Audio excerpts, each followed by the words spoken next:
യേശുവെ സ്തുതി, യേശുവെ നന്ദി. പ്രിയ മാതാപിതാക്കളെ, സഹോദരി സഹോദരന്മാരെ, ഇന്ന് നമ്മൾ കേൾക്കുന്ന വചനഭാഗം ഉൽപ്പത്തി പുസ്തകം അദ്ധ്യായം 19. സോദോമിൻ്റെ പാപം. വൈകുന്നേരമായപ്പോൾ ആ 2 ദൂതന്മാർ സോദോമിൽ ചെന്നു. ലോത്ത് നഗരവാതിൽക്കൽ ഇരിക്കുകയായിരുന്നു. അവനെ കണ്ടപ്പോൾ ലോത്ത് അവരെ എതിരേൽക്കാനായി എഴുന്നേറ്റ് ചെന്ന് നിലം പറ്റി താണു വണങ്ങി. അവൻ പറഞ്ഞു, യജമാനന്മാരെ, ദാസൻ്റെ വീട്ടിലേക്ക് വന്നാലും കാൽ കഴുകി രാത്രി ഇവിടെ തങ്ങുക, രാവിലെ എഴുന്നേറ്റ് യാത്ര തുടരാം.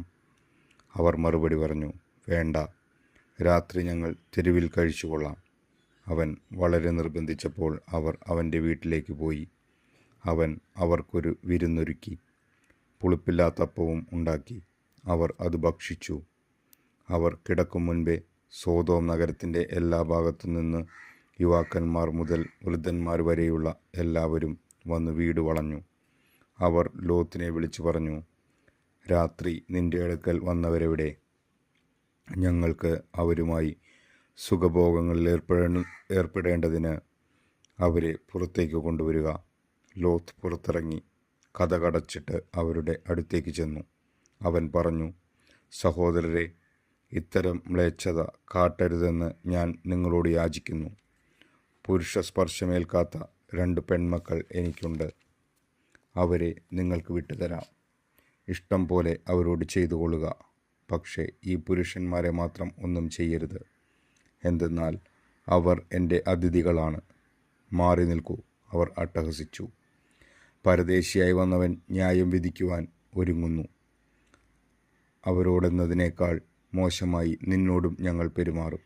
അവർ ലോത്തിനെ ശക്തിയായി തള്ളിമാറ്റി വാതിൽ തല്ലിപ്പൊളിക്കാൻ ചെന്നു.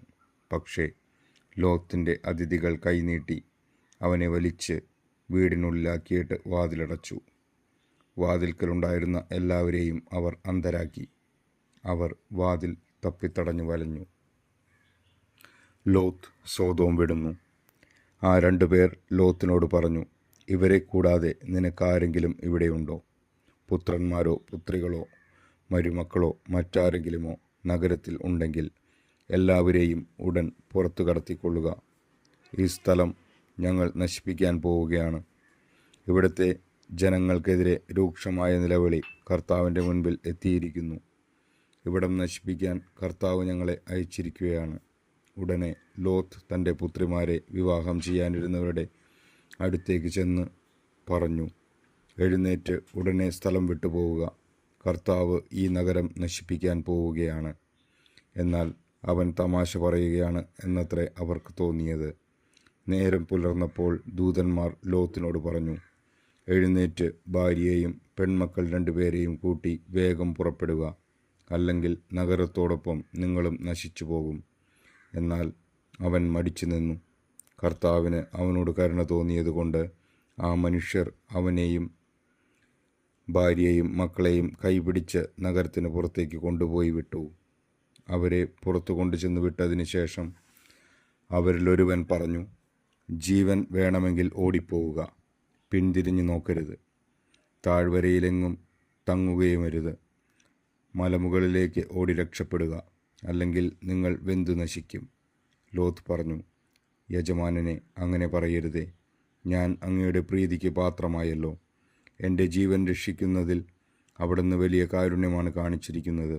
എന്നാൽ മലയിൽ ഓടിക്കയറി രക്ഷപ്പെടാൻ എനിക്ക് വയ്യ. അപകടം എന്നെ പിടികൂടി ഞാൻ മരിച്ചേക്കുമെന്ന് ഭയപ്പെടുന്നു. ഇതാ, ഈ കാണുന്ന പട്ടണം ഓടി രക്ഷപ്പെടാവുന്നത്ര അടുത്താണ്, ചെറുതുമാണ്. ഞാൻ അങ്ങോട്ട് ഓടി രക്ഷപ്പെട്ടു കൊള്ളട്ടെ. അത് ചെറുതാണല്ലോ, അങ്ങനെ എനിക്ക് ജീവൻ രക്ഷിക്കാം. അവൻ പറഞ്ഞു, ശരി, അക്കാര്യവും ഞാൻ സ്വീകരിച്ചിരിക്കുന്നു. നീ പറഞ്ഞ പട്ടണത്തെ ഞാൻ നശിപ്പിക്കുകയില്ല. വേഗമാവട്ടെ, അങ്ങോട്ട് ഓടി രക്ഷപ്പെടുക. നീ അവിടെ എത്തും വരെ എനിക്കൊന്നും ചെയ്യാനാവില്ല. ആ പട്ടണത്തിന് സോവാർ എന്ന് പേരുണ്ടായി. സോദോം ഗൊമോറ നശിക്കുന്നു. ലോത്ത് സോവാറിൽ എത്തിയപ്പോൾ സൂര്യൻ ഉദിച്ചു കഴിഞ്ഞിരുന്നു. കർത്താവ് ആകാശത്തിൽ നിന്ന് സോദോമിലും ഗൊമോറയിലും അഗ്നിയും ഗന്ധകവും വർഷിച്ചു. ആ പട്ടണങ്ങളെയും താഴ്വരകളെയും അവയിലെ നിവാസികളെയും സസ്യലതാദികളെയും അവിടുന്ന് നാമാവശേഷമാക്കി. ലോത്തിൻ്റെ ഭാര്യ അവൻ്റെ പിറകെ വരികയായിരുന്നു. അവൾ പിന്തിരിഞ്ഞു നോക്കിയതുകൊണ്ട് ഒരു ഉപ്പുതൂണായി തീർന്നു.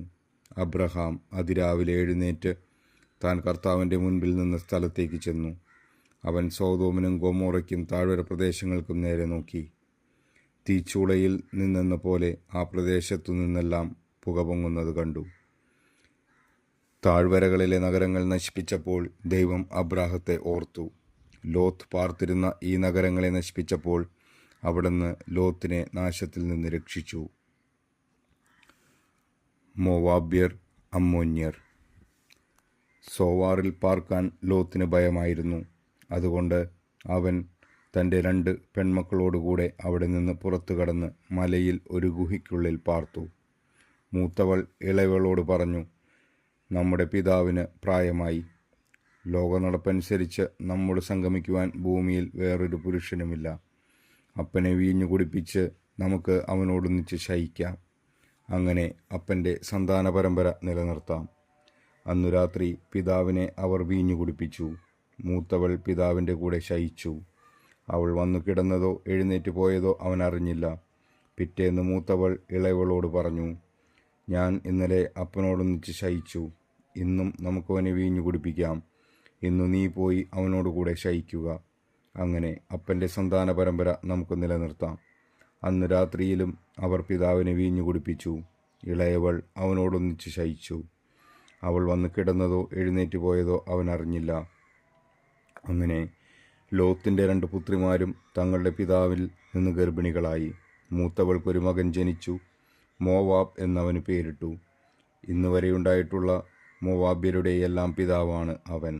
ഇളയവൾക്കും ഒരു മകൻ ജനിച്ചു. ബൻ അമ്മി എന്ന് അവന് പേരിട്ടു.